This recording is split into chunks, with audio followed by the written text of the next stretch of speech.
Hi, everyone. I'm Susan Demas, the executive editor here at Lincoln Square. The last time that Democrats did well with rural communities was Barack Obama in 2008, when he got about 40% of the vote. But ever since then, Democrats have been losing ground with these voters. Matt Hildreth is the executive director of Rural Organizing, a group that's dedicated to rebuilding the relationship with rural voters and elected officials. He argues that the window is now open for Democrats to rebuild the relationship with this crucial community. And he joins us today to talk about just how they can do it. Matt, thank you very much for joining us. Well, thanks for having me. Great. Well, I know that you grew up on a small farm in South Dakota, so you obviously have firsthand knowledge about the relationship between farmers and the two parties. So, what made you realize that rural Democrats were really being overlooked, and how did that shape your approach to organizing? Well, I grew up on a small farm in South Dakota. When I was growing up, we actually had two Democratic senators in South Right. Dakota. We had Dashwell and we had Johnson. At the time, though, I was actually a Republican. I grew up in a Republican home. I actually went to a Bible college in Minnesota. So I started out in the early 2000s, just assuming I was a Republican because everybody around me was a Republican. My family was Republican. And I went to college, and that was the first time that I heard the name Barack Obama. Actually, there was a pastor that came and spoke to our university or our campus, and was more of a progressive pastor, and was talking about this guy named Barack Obama who's going to run for president. I was like, who is this? So that was the first time that I think I started actually switching over to the Democratic Party. I through college and during those years, I kind of thought of myself more as an independent. But it was Obama's campaign. I think just that the message of hope and of change, and just this idea that, as a young person coming up with the Iraq War and all the stuff that was happening after 9/11, we were just in this moment of kind of change. And it was a couple of years later that I was living in Northwest Iowa, which is where my family's deeply rooted. What city exactly? Well, city's a stretch. Larchwood, Iowa, was a town of 868 people. Okay. So I spent some time in DC and kind of moved around the country quite a bit, but kind of resettled in the part of the country that I grew up in. And it was in Northwest Iowa that I just realized that all of this infrastructure that Barack Obama had been building and his team had been building in Northwest Iowa had kind of evaporated. Right. And it was at that point that I sort of realized, like, we got to do something here, because I kind of was motivated, as those, a lot of older millennials were, with this sort of hope and change message. We can go out and we can organize and we can improve the world. That's what inspired me to go work for a nonprofit. And at that point, it was like, I had moved back home, and it just, you could see that the recession, the Great Recession, was not being addressed in the 2010, 2011, 2012, timeframe. And things were starting to get kind of bad. And it was like, we were trying to, say, hey, things aren't getting better. Things are getting a lot worse. The economic recovery isn't hitting us here as it should be. And it was really hard to, frankly, get a hold of anybody in the Democratic Party. And all of that infrastructure had kind of evaporated. So that's when I started ruralorganizing.org as kind of a passion project. It was in 2012, actually. And since then, we've grown into this national network, and it's really just rooted in this idea that Democrats live in every county in the country, and oftentimes Democrats in rural areas are not being targeted because they're not seen as part of the base. And so we forget that there's a map here, but we forget that there's actually 20 states in the United States where there are more rural and exurban Democrats than urban and suburban Democrats. And so, we rural Democrats live in these places, and it's just oftentimes nobody's reaching out to us to help get organized, or to listen to sort of the issues that we're seeing. And so that's when we sort of started organizing. And it really took off, frankly, in about 2017. Once Trump was elected, that was when people started saying, oh, wait, we got a problem. Mm. And so we've really been going strong since 2017, 2018. Can you talk with us about how you define rural voters? Because, obviously, we're just looking at that map. That's a huge chunk of the population. So where are we talking in terms of geography, and how many people, how many millions of people are rural voters in this Yeah. country? Yeah. So the rural population is about, so you're getting into one of the most controversial subjects in Right, right. my world, which is how do you define rural? There's like 13 federal definitions of rural, and they're all a little bit different. So the Hmm. way that I tend to respond to that question is rural's an identity. It's not a geography. Okay. And so um, that's kind of the short, quick answer. The longer answer is, in the stats that I'm referring to is, it's done at the precinct level, um, and a lot of times we confuse metro voters with urban voters and non-metro voters with rural voters Hmm. because that's the classification of the county. I'll spare you all of that, but the important thing to say is that the majority of rural voters actually live in metro counties. So if you think about all of these people that live on the edge of a city, they might have an acre or 2 acres of land. They tend to vote in the same way that we think of rural voters voting, but oftentimes they're classified as suburban. Mm. And so that population density is something we need to think about. We have a lot of stereotypes when we think rural. We think farmer in Iowa, and we should be Right. thinking teacher living on the edges of the suburbs in a small town outside of Des Moines. Hmm. That's what the majority of rural voters actually are. So when you look at it from that perspective, yeah. So there's like, for example, people forget that Vermont is like the second or third most rural state in the country. Hmm. It's also one of the most progressive states in the country. So when we Right. say rural is conservative, it's like, well, Southern rural and Midwest rural is conservative, but Northeast rural is a little bit different. So that's something that we think about. West Virginia is one of the most rural states in the country. Places like Texas aren't nearly as rural as people think. Hawaii is more rural population wise than Texas. Wow. And Nevada is one of the most urban states in the country. So you have a lot of rural desert land, but But there's nobody not a lives. nobody lives there. So you have to be careful when you talk about the impact of rural voters, because oftentimes we just see these big maps, and that really doesn't tell a story. Right, Mississippi is there's like another. a sea of red out there, but a lot of people don't necessarily live in a lot of those places. Some of them are literal deserts. Right, right. Yeah. And California has more rural people than any other state. So there's just a lot of complicated things we miss. I think also another important example is Mississippi. There's Mm, more rural Democrats in Mississippi than just about any other state. And that's because wow. it's rural Black voters. And so we have this idea that rural means white because our ideas of rural are so rooted in kind of Midwest rural, Mhm. that we forget about, especially in the South, but also in the West. We have a lot of indigenous communities. We also have a lot of farm working communities, and those voters are often the most ignored.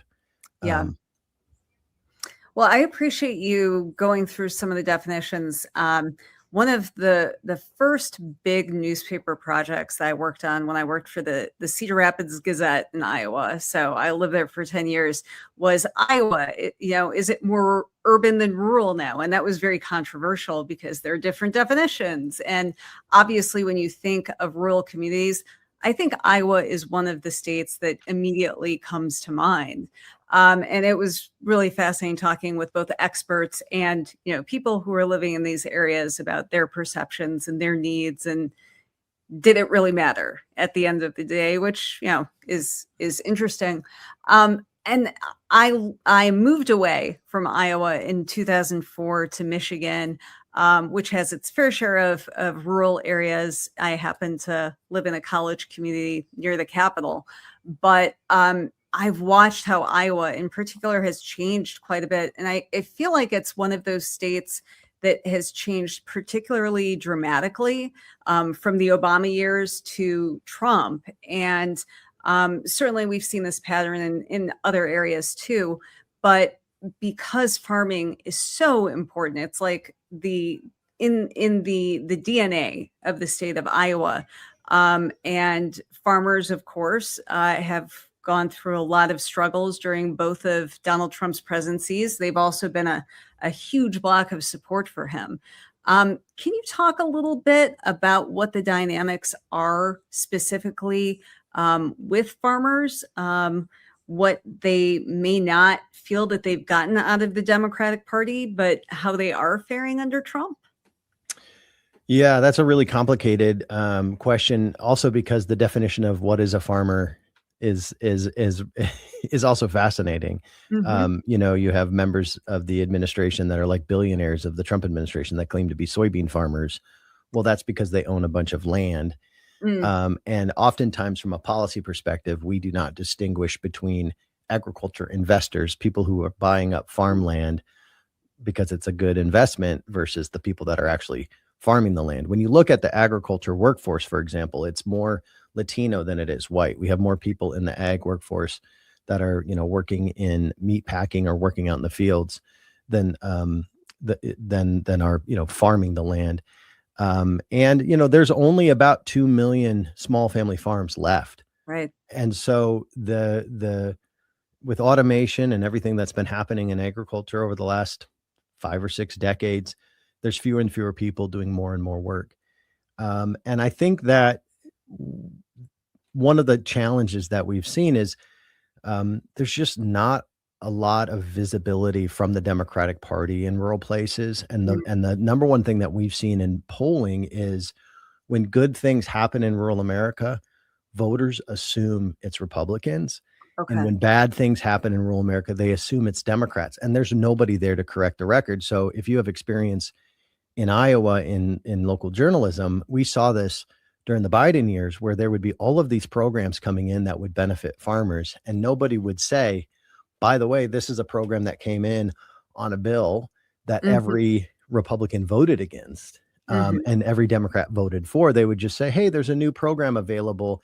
And Joni Ernst, the Republican senator, is announcing this program. Republicans have Right. no shame in voting against a bill and then standing outside the ribbon cutting to do it. And there's nobody at the local level to say, hey, hold on a second, this is Democrats doing this. So that to me Right. is one of the foundational things that we're seeing is just so much of the agriculture infrastructure has come from Democratic administrations. I mean, agriculture as it exists today in the United States, it's because of FDR. Mm, And so many of the policies that farmers rely on now are still New Deal policies. And nobody is actually connecting the dots with them at the local level. Meanwhile, you have Republicans who have a constant media environment in these places who are saying they're going to do this or they're going to do that. And the fact is most of the times when the economy takes a turn, farmers do get a bailout. And mm, so there's a lot of people who are making the calculation saying, you know, these people sort of support me more on a cultural level, or they're more relevant in my day-to-day lives. And mm. also, if the economy takes a turn with tariffs or these other things, Trump's going to give us a check. And what people are realizing now is that money's probably not coming. I mean, if you look at all the times Trump said he was going to send checks, he was going to send tariff checks, he was going to send these, the freedom dividends, he was going to send all of these other things. And I think people believed him. And now they're starting to look at it and say, hold on a second, like there's a lot of stuff not lining up. Right, right. I know they've estimated that all of us paid an extra $1,700 last year because of Trump's tariffs, but those checks apparently are not coming back. They're just going to stay with the billionaire corporations, which is an interesting economic policy. Yeah. Um, And same with Doge. I mean, there was right. going to be all these All checks this from saving. Doge. Yeah, So right. So that's a really fascinating dynamic where you have states that have turned red, and there are no Democratic officials. So Republican officials just get to stand up there and take credit for everything. I also am curious about the media environment because we know that there are a lot more news deserts than there were a couple decades ago. And especially in areas, smaller towns, we've seen so many newspapers close, radio stations close, even some TV affiliates have. And we've also seen just this explosion in right-wing media.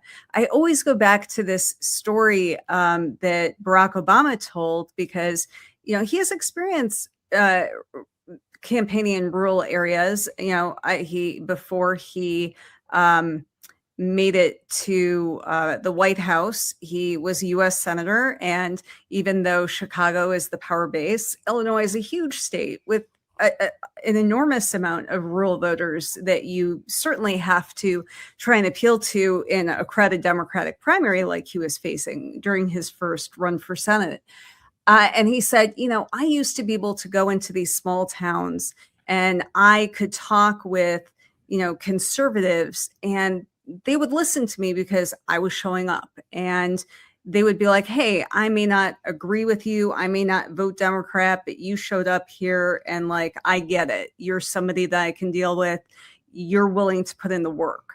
And that was kind of I remember when the Chicago Tribune, his hometown paper, endorsed him, which is a historically Republican editorial page.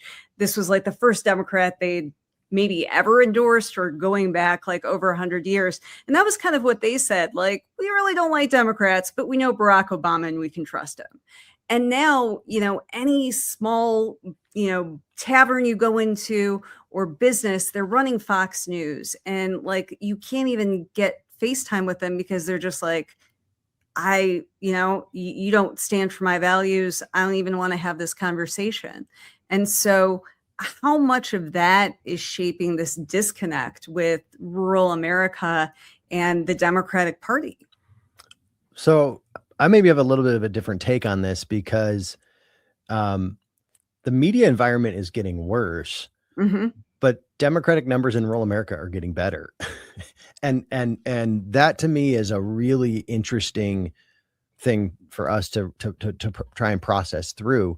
Why are we seeing so much success right now in rural areas when it comes to special elections, and even now we're getting into some of these primaries, but especially in the special elections, why are we starting to see candidates do so much better than we would expect as the media environment is tending to get worse? Maybe it has to do with the fact that like Democrats are getting better at Instagram, or Democrats are getting better at social media. That might be the case, but I think something else is happening. So just to say, overwhelmingly, absolutely, the media environment has been leading to a decline in our democratic process and our democratic values. I think Trump won over 90% of counties that have one newspaper in the county. So when you look at news deserts, objectively, that is where Donald Trump did really, really well. And I think that the news deserts explain what happened in 2016 and in 2020 and in 2024. I don't think you can understand those elections without understanding those news deserts. But we are having the best elections right now that we've had almost in probably my career, which is ironic because there's also no real leader of the Democratic Party, right. Which is like, people are like, oh, who's going to lead the Democratic Party? Who's going to lead the Democratic Party? Meanwhile, we are having really good results with the grassroots kind of taking over. And so I think what's happening is there is a new willingness among Democrats to be visible in their communities. And I think it plays out like you were just saying with Barack Obama, where people say, I don't really like Democrats, but I like Barack Obama. One of the things people forget is that a bunch of Tom Daschle's staff left after Tom Daschle lost and went and worked for Barack Obama. So Barack Obama's presidential campaign was half Chicago, frankly, half South Dakota, which I take a lot of pride in, having grown up in South Dakota. Also, but there was close to Iowa, so it makes a lot of sense. Yeah, a lot of the Steve Hildebrand, Paul Tooze, a lot of the people that were working in Iowa knew those states. Steve Hildebrand's from South Dakota, Paul Tooze is from Southwest Minnesota. Like the people that won Iowa for Obama knew those states, and they knew retail politics, and they knew that relationship mattered. So when Democrats went into the shadows, and they very much went into the shadows in 2016, that whole relationship ecosystem disappeared. I think now with No Kings and this willingness to be visible in your community and say, hey, there's actually people here that disagree with what's happening. In a way, that's actually pushing back on the national media. I think it would be better if local media was there to cover it. And I see that in my own little community where our paper is covering the No Kings. You know, we have 600 people standing outside a stoplight in a community that's never had a protest before. Wow. And the local papers were covering it. And then people in the comment section are saying, why would you ever cover this? It's anti-American. but it's at least showing that they're not the only ones, the conservatives aren't the only ones in town. So I think that visibility is really what's changing, what's happening. And I really think it does come down to No Kings. Now, what do we do after No Kings? Because we just can't have No Kings 17. At some point we have to start translating the No Kings energy into like local wins at the local level.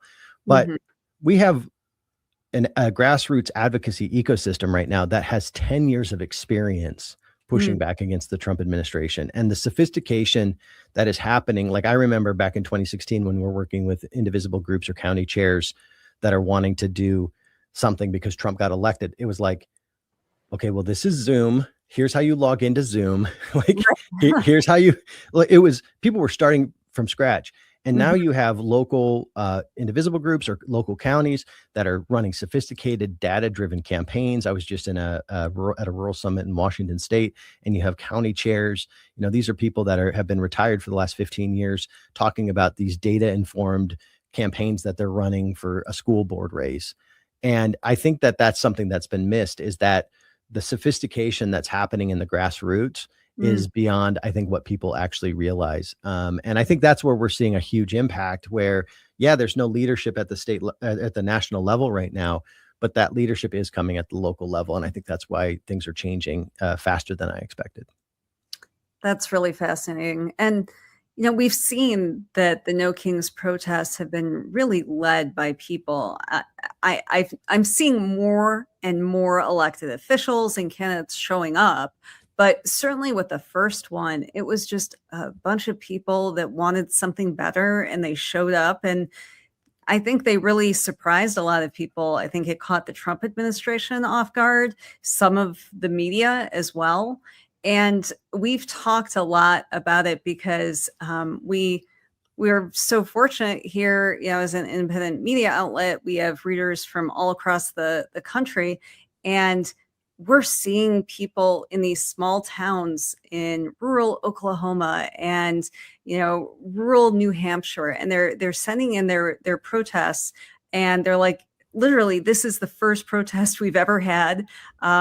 I didn't know that other Democrats existed in this town, but we're all willing to make this stand in spite of the fact that this clearly is not a popular thing to do. And what a fabulous expression of freedom in what this country is, that even though it's not popular and you're going against the grain, you're standing up for what you believe in. And I know that so many people have written us and sent us their videos about how they discovered new friends and new people that they could talk to, and that this was really the start of them trying to organize, whether it was for a school board race or, for an issue that was on the ballot, or, finally trying to topple the township supervisor who had been there for 30 years and no one had ever challenged. So that's really exciting to hear. And I don't think it's just anecdotal either. I mean, you look at these special elections, you look at Democrats flipping 30 seats, especially in really red areas. Clearly, you are seeing these green shoots of activism. Yeah, it's really inspiring. And if I could maybe go back over 10 years now and change our name and have a different name of our organization, I would switch from maybe rural organizing to old school organizing. And something is happening where for years, and I think a lot, I sometimes feel like we learned the wrong lessons from the Obama campaign. If you were in Iowa or people in Iowa, that it was retail, it was relationships. The whole focus of their field program was empowering local folks to take the Obama vibe and bring it to their community. There was house parties. It was all about building community. And I think that foundation really is what powered the 2008 victory. Also, it was a horrible moment politically. George Bush was very underwater. It was the Great Recession. It was all of those things. But from the why Obama won in the primary and on to the general, I think it really was about building a community. And we see that with candidates all the time. It doesn't actually really matter what a candidate says about a community. Like 90% of the consulting that's out there is, here's how you should talk to voters. But what really matters is what are voters saying about the candidate? What Hmm. are voters saying to each other when they're saying, I don't know who you going to vote for? How, and all of that happens. All of those conversations are happening in community. So when that community dissolves, it all kind of goes away. And coming out of coming out of the Barack Obama campaign, what I think we took is Barack Obama had really good digital tools. And Yes. I started as a digital organizer. I'm never going to, bash that. We as an organization literally came from the internet. We're just a network of people that literally found each other on Twitter or on social media. And that's how we started. So that's important.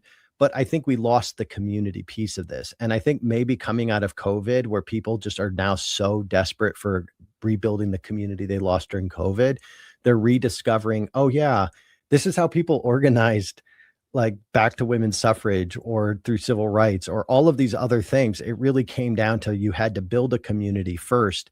And we all talk about community organizing. We go straight to the organizing part of the conversation. Hmm. We forget, hey, we need to have a community first. And as you know, community's in decline. Yeah. Fewer people are going to events and fewer people are drinking alcohol. Fewer people are going to the bars. Like there's just how we engage each other is changing. And we've seen there's this polling, I think that was done through Tufts and other some other firms. But if people have more than 6 friends, they're twice as likely to go to a community meeting. Mm. And so there is a connection between friendship and organizing, friendship and civic engagement.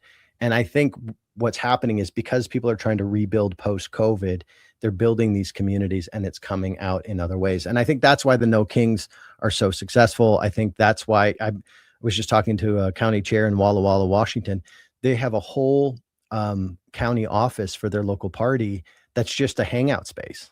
And instead of making it like a county party office like we think about from the good old days, it's like people can come and get coffee, just hang out. You can rent the space if you're an advocacy group. I mean, it's really exciting, innovative stuff. And sometimes I think the local county chairs are surprised when people say, oh no, you're like 3 years ahead of the strategists right now. Because we have this idea that all the best ideas come from DC and it's just like, that's not what's happening. It's coming from the communities. And then DC sort of picks up on it once a trend emerges. And I think the cutting edge right now is people doing in-person community work. Well, there's a reason why they call Washington a bubble. Yep.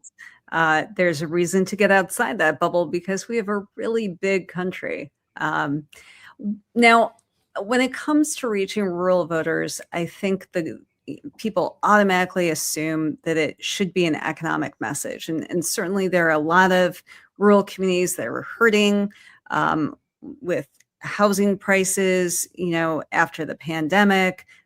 Obviously, gas prices have been rising with the Iran war.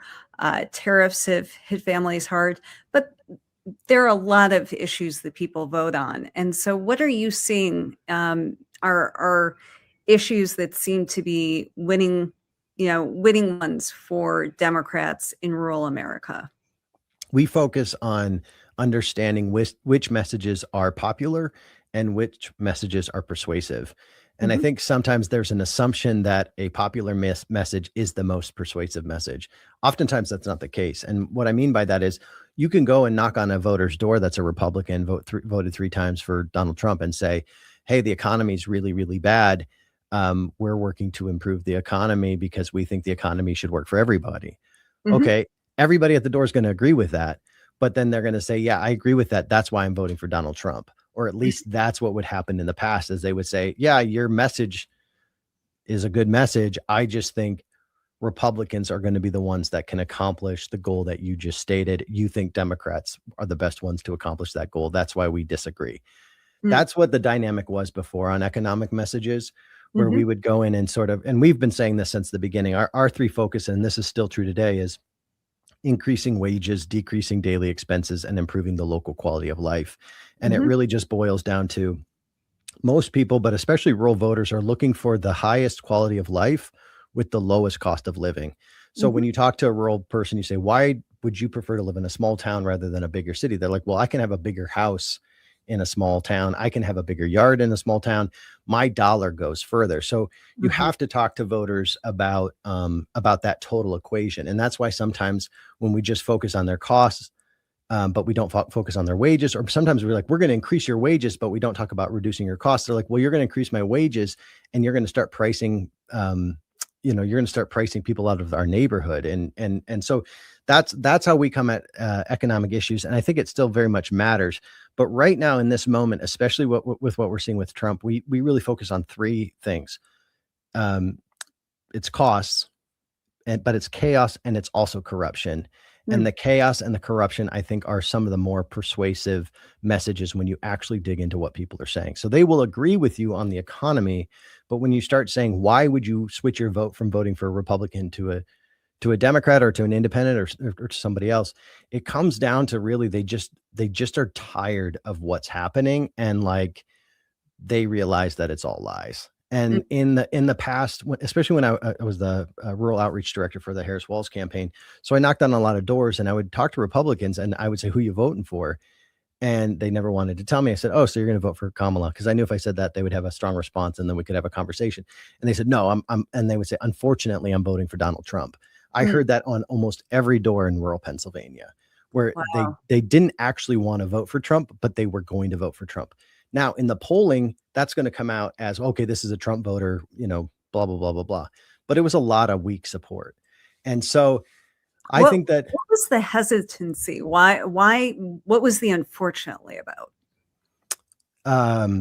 so we did a poll. I saw this in polling. I also saw this on the door. We would say, if Donald Trump was here right now, what would you tell him? That was like an open-ended question that we've done in focus groups and in polling and other ways. It was always just shut up. And Mm, it was, we like your policy. And by what they would mean by that is, we like your rhetoric around policy, mm, but we don't like your braggadocious, you're sort of, being polite like polling actually shows that being polite is a value that people appreciate in rural areas. And he was just this rude, braggadocious, kind of character. And people really actually didn't like that. mm, Um, but, um, but, but they were on the fence then. And a lot of it was with the voters that I was talking about. They were just so over being ignored, and mm, our immediate quality of life has gone so low compared to where we were in the 90s, mhm. that and nobody is actually talking to me about how to improve it. And I believe I was on the Kamala Harris and the Walz campaign, and I think we actually had a really good plan for these communities, especially around their local quality of life. It was just too little, too late. And Mm, so now that you were kind of past that moment, I think people know that Trump is not going to be running for a third term. He's looking weaker every day. People mhm, are trying to look for an off ramp, and they're trying to figure out where to go next. I'm not sure they go to Democrats, frankly. A lot of mhm, them are going to stay home. But there's also a lot of people out there who voted for Barack Obama and never came back, or voted, frankly, for Joe Biden in 20 and then didn't vote in 2024. So we're focusing first on those base voters that we should be engaging within the Democratic Party infrastructure. And then we can have a conversation about turning people out. So one of the things I'll say, though, just in terms of what's motivating people, we are having more people show up to our immigration trainings about how you can support immigrants in your local rural community than any other training we've done in the history of the organization. So mm, where the energy is at is, I think people are and I see this. I just was speaking with a woman in South Central Ohio.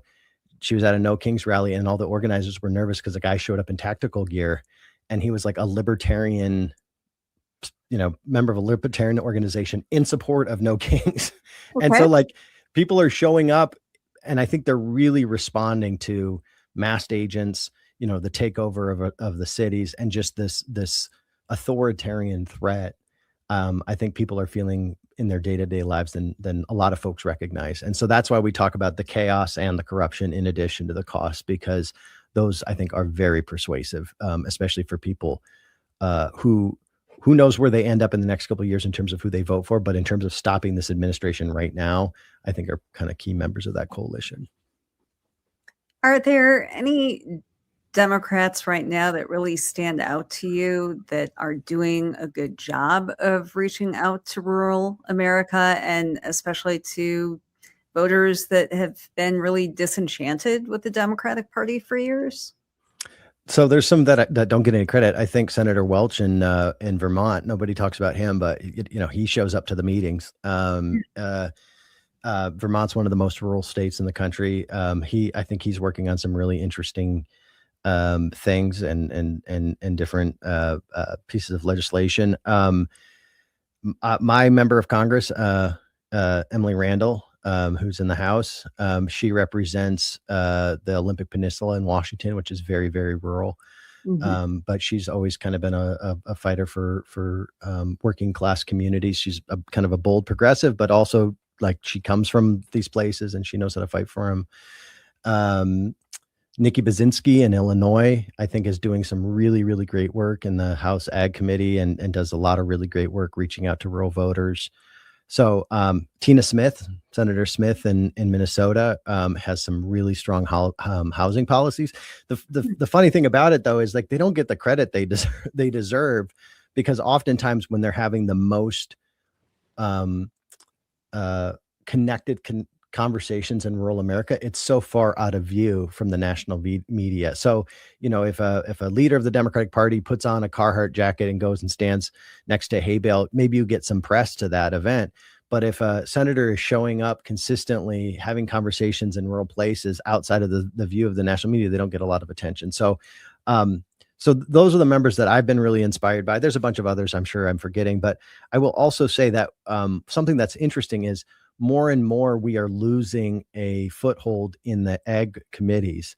And so just because Democrats have struggled in rural areas so much, it's been hard to keep members on the agriculture committee. So there's going to be a huge opportunity for new members stepping onto the ag committees because we're having like Durbin's retiring.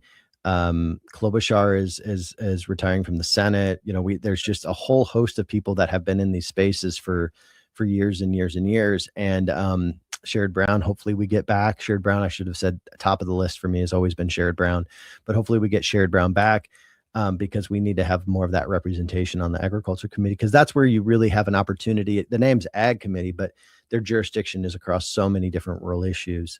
But we've been fighting because a lot of times the members that are on the Ag Committee come from the communities where it's getting harder and harder to win as Democrats. So it's really having a downstream effect in terms of the direction of the party if you start losing that connection. But those are the members that I watch, and there's some really cool stuff I think that Democrats have been working on. One of the things I think that the Kamala Harris team didn't get enough credit for was, the number of rural Americans that live in ambulance deserts is just shocking. And we had a really strong platform around fighting ambulance deserts. Also, there was a ton of response to the Harris program to let older folks age at home. We had you talk about issues impacting farmers. So many farmers were like, I want to stay on the farm as long as I can. I would love to get, healthcare at home for as long as I can. And that was a very persuasive issue. So there's a lot of really cool stuff that's happening. It just isn't as flashy, in terms of media coverage, but I think we're going to probably have more Democrats in rural America coming out of 2026 than we've had in a long, long time, knock on wood. And I think there's going to be a whole new generation of Democrats looking to fight for small towns and rural communities. Yeah, I'm wondering what do you see going on beyond this cycle, but in 2028, how would you be able to build on that success and what would the Democratic Party look like if it really had a resurgence in rural America? I think it's hard for people to picture just how important that is. One, and this is something I usually start by saying, but by the year 2040, 70% of the United States population will live in 15 states. And what that means is because every state has 2 senators, more and more of the popular vote is being represented by fewer and fewer senators. And so when you look at the map, the importance of rural voters in the Senate specifically is going to increase over time, not decrease. And that's the reason why our Supreme Court, which is, picked through the Senate, affirmed through the Senate, is is getting more and more conservative because more and more people like myself, I grew up in South Dakota, I now live in a blue state. Well, that's happening everywhere. Mm, So that rural engagement is going to be important just to maintain a status quo. We have to increase our engagement. But, and you mentioned the numbers at the top, at the Harris Walz campaign, we would have been thrilled to get 33% of the national rural vote. Right mm, now, the polling that I'm looking at, and it's largely due to the fact that white working class voters, or voters, frankly, that went straight from high school into the workforce, mhm. they're turning on Trump at record rates. And that's where when you look at why is Trump still continuing to lose support, it's the voters who went straight into the workforce who are saying, I cannot afford my cost of living anymore. Mhm. That is making it so now rural, because those voters represent such a large plurality of the rural vote. We're now looking at Democrats right now getting around 40% of the rural vote. That Wow. was unimaginable just even last in 2024. But that's when you start putting in, hundreds of districts into play that should not be into play just Right. by going from 33 to 40. And so most of us that are doing work in small towns and rural communities, we're not saying, hey, we need to win these communities. We're saying we need to lose less. Yeah. And by cutting margins in these rural areas, in places like Ohio, Sherrod Brown's chances of winning are going to go way up because you have local candidates running for office. They may never have a chance to win, but they're going to cut the margins in their local race, and Right. those effects are going to float to the top and benefit Sherrod Brown. So I think it could be the coalition of the Democratic Party could be could transform the country, but also rural voter support things like making healthcare. Like rural voters are way more progressive on issues than people realize, and they just don't like Democrats, which is frustrating. Yeah. But there's so many policies that we all care about that I think we could pass if we were able to figure this out. Yeah, I cannot tell you, as somebody who has been interviewing voters for decades, how many people in rural America I would interview who believed in socialized medicine and they wanted to get rid of every illegal immigrant. Sometimes they would conflate the issues, but like they would have very far left and very far right positions. But a lot of them had just kind of settled with the Republican Party because it felt like culturally it was a better fit, but they weren't on board lockstep with all the policies. So there definitely seems to be room here, but it seems like communicating that and running candidates that really understand issues and are from communities, that makes such a difference. And it sounds like this year that's exactly what you're seeing.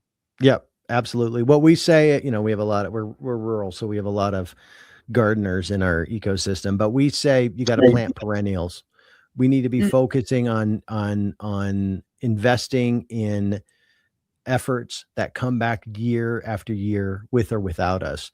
And that's why I'm so excited about the stuff that's happening at the local level, because if you look at like the indivisible groups, mhm. a lot of those are local county parties. A lot of those are investing in building out their infrastructure so that every year, regardless of who the candidate is, they have the ability to turn people out. And I think that's why we're seeing such a return, is because you have people for the last 10 years that have been building out that infrastructure. And now they're getting to the point where they can move the needle a few points. Also, voters are turning on Trump, which is moving the needle a few points. And those factors together, I think, could really have positive outcomes in November. Well, Matt, I really enjoy talking with you and you highlighting, so many issues that affect millions of people and a lot of voters that, may not get enough attention out there. So I hope that we can talk with you as we move forward in this midterm election season, because I know you'll be following some of the absolute most crucial races and probably be able to identify for us maybe some sleeper races that aren't necessarily on the radar, because if rural America is really waking up, those are some of the districts that always seem to surprise you the next morning after the election. Yeah. Well, we will be watching. I would love to come back and talk more about it. Great. Well, thank you so much, Matt. Yeah. Thank you.